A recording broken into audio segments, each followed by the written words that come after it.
नमस्कार मित्रमैत्रिणींनो, कसे आहात? आज आपण प्रिया आणि मोहितचं गोंडस बाळाचं स्वागत कशा प्रकारे झालं हे पाहणार आहोत. नवीन असाल तर चॅनलला सबस्क्राईब करून घ्या. चला तर मग सुरुवात करते. प्रिया ऑपरेशन थिएटरमध्ये होती. तिची स्थिती आणखीनच खालावली होती. डॉक्टर शक्य होईल तेवढे प्रयत्न करत होते. बाळ अगदी काही क्षणातच आईच्या गर्भातून बाहेर येणार होते आणि प्रियाला वेदना असह्य झाल्या. ती शरीरातून पूर्ण ताकद काढून ओरडत होती आणि काही वेळात शांत झाली. समोरून छोट्याशा मुलीचा रडण्याचा आवाज येऊ लागला. सुदैवाने प्रिया देखील वाचली होती, पण मुलीचा जन्म होताच ती बेशुद्ध पडली. डॉक्टर ऑपरेशन पार पाडत बाहेर आले. तिथे मोहित त्यांची वाट पाहत होता. डॉक्टर येताच त्यांची नजरानजर झाली आणि न राहता डॉक्टर म्हणाले, तुम्हाला आधीच म्हणालो होतो ना की तिला ॲडमिट करा, मग तिचा जीव धोक्यात घालून तुम्हाला काय मिळालं? तुमचं नशीब की त्या दोघी पण वाचल्या, नाहीतर आज अनर्थ घडून गेला असता. जा, आपल्या मुलीला बघून घ्या. डॉक्टर मोहितवर तिरकस नजर टाकत केबिनकडे जाऊ लागले, तर वॉर्ड बॉय प्रियाला दुसऱ्या रूममध्ये शिफ्ट करू लागला. अगदी समोरच नर्स त्या छोट्याशा परीला घेऊन उभी होती. मोहित लगबगीने तिच्याकडे पोहोचला आणि तिला न्याहाळू लागला. ती परी अगदी मोहितवर गेली होती. अगदी नाक, असो की चेहरा, त्या सर्वात त्याला आपलीच प्रतिमा दिसत होती. पहिल्यांदा त्याने तिच्या इवल्याशा हाताला स्पर्श केला आणि एक वेगळाच अनुभव त्याला येऊ लागला. तो स्पर्श होता बापाचा, जो जगात सर्वात जास्त प्रेम आपल्या मुलीवर करतो. थोड्या वेळात नर्सने तिला प्रियाच्या रूममध्ये दाखल केले. आजपर्यंत कुणकुण करणाऱ्या सासूबाई देखील तिला पाहताच तिच्या प्रेमात पडल्या आणि आजी होण्याचे सर्वोच्च सुख त्यांच्या पदरी पडले. त्यांची नजर त्या सुंदर परीवरून हटतच नव्हती. तर इकडे घरी सर्व चिंता करत असतील म्हणून मोहितने त्यांना फोन करून आनंदाची बातमी कळविली. घरात आलेल्या पाहुणीने जणू सर्व वातावरण बदलून टाकलं होतं. दुसऱ्या दिवशीची सकाळ. प्रिया शुद्धीत आली आणि तिची नजर आपल्या मुलीला शोधू लागली. प्रियाच्या उजव्या बाजूला पाळण्यात तिला ठेवण्यात आलं होतं. तिचं लक्ष जाताच नित्याच्या डोळ्यात अश्रू आले.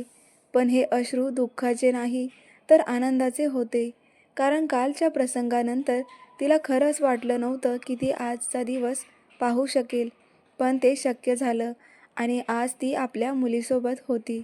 तिने मुलीच्या जवळ जात तिला अलगद उचलून घेतले. तिला छान शुभ्र कापडात गुंडाळून ठेवले होते आणि डोळे लावून शांत झोपलेली ती प्रियाच्या मनाला अधिकच शांत करून गेली. प्रिया तिला हातात घेऊन कितीतरी वेळ पाहत होती. तिला पाहिल्यावर तिचं मन काही भरेना. तिला पाहतच प्रिया म्हणाली, कशी आहेस माझी पिल्लू? किती वाट पाहायला लावली ना तू मम्माला. पोटात किती त्रास दिलास तू.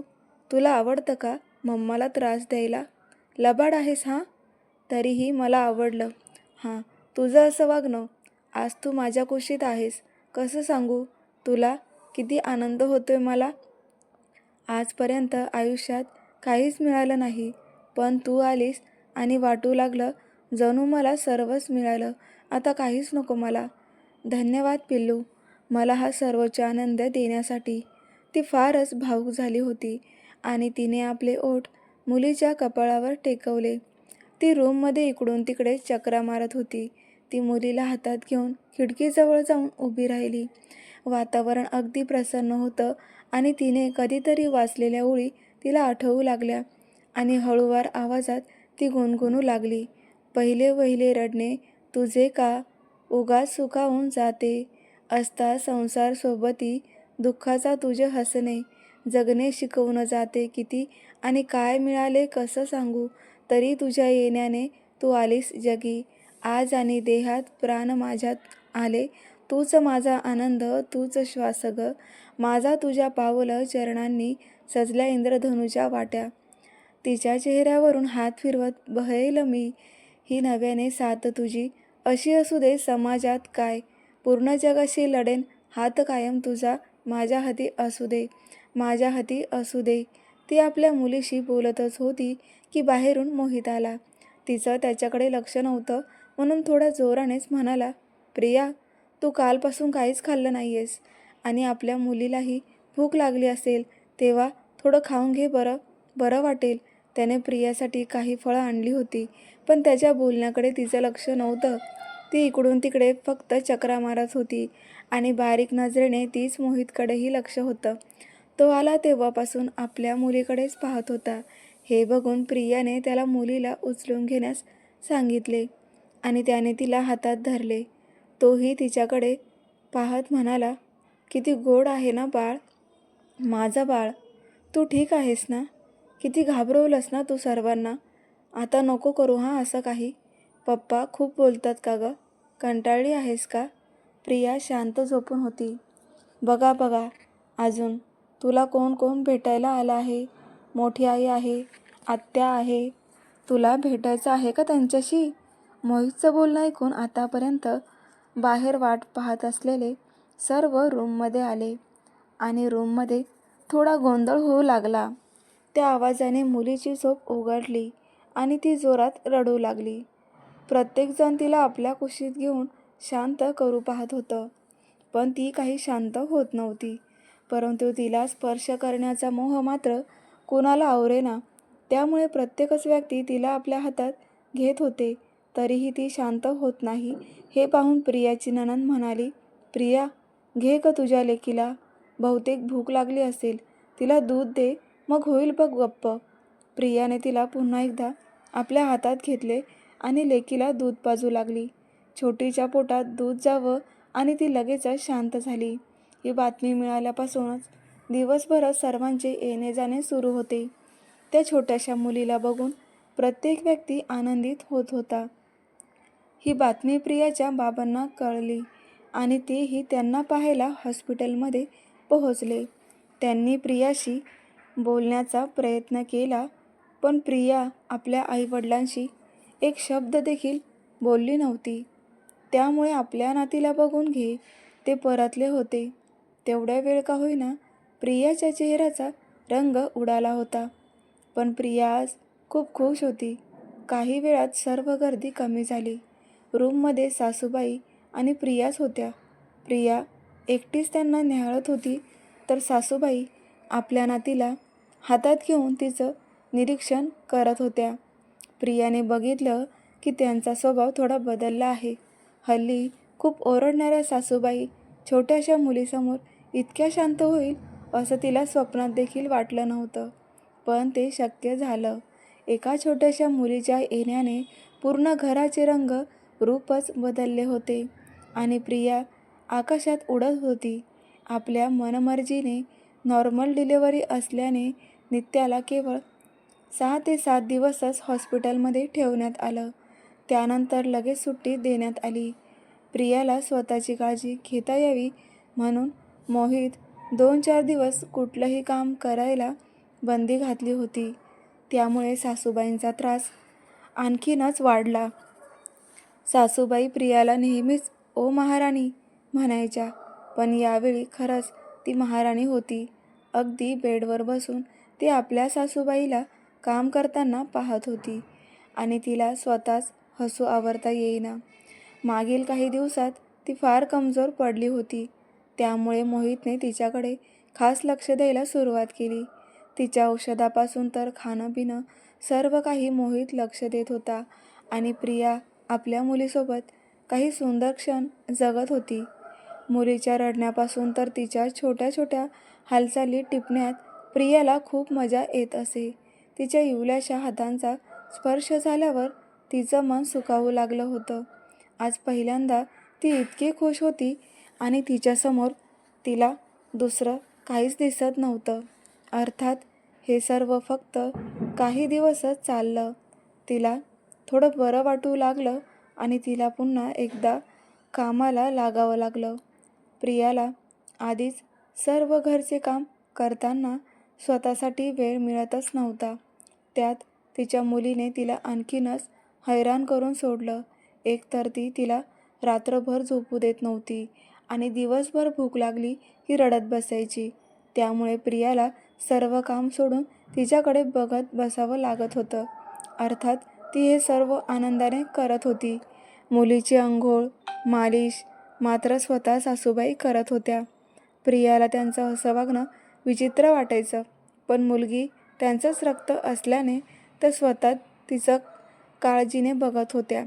तेवढाच प्रियाला आराम मिळत होता. मुलगी आजी आजोबांकडे, आत्याकडे असली की तिला थोडी काळजी नसे आणि ती त्या वेळेत आपलं सर्व काम आवरून घेई. पण एकदा तिने रडायला सुरुवात केली की मग प्रियाशिवाय तिला कुणीच शांत करू शकत नसे. प्रिया ही लवकर उठून आपलं सर्व काम आवरत असे आणि नंतर आपलं सुंदर परीसोबत काही क्षण सोबत राही. प्रियाच्या घरात खूप दिवसांनी गोड बातमी मिळाली होती. त्यामुळे आपल्या मुलीचा नामकरणविधी करायचं ठरवलं. डोहाळे जेवण करताना प्रियाला थोडा त्रास झाला होता, पण यावेळी तिला यातलं काहीच करावं लागणार नव्हतं. यावेळी मोहितने खूप मोठा कार्यक्रम ठेवला होता आणि त्यासाठी जय्यत तयारीही केली होती. डीजे असो की घराची सजावट की जेवण असो, यात त्याने कुठलीही कमतरता ठेवली नाही. तर पहिल्यांदाच प्रिया कुठलंही काम न करता केवळ आपल्या मुलीसोबत काही सुंदर क्षण घालवत होती. त्या दिवशी त्यांचे सर्व नातेवाईक आले होते. आजूबाजूची सजावट बघून प्रत्येक व्यक्ती खुश होता. प्रियाचे बाबा देखील आले होते.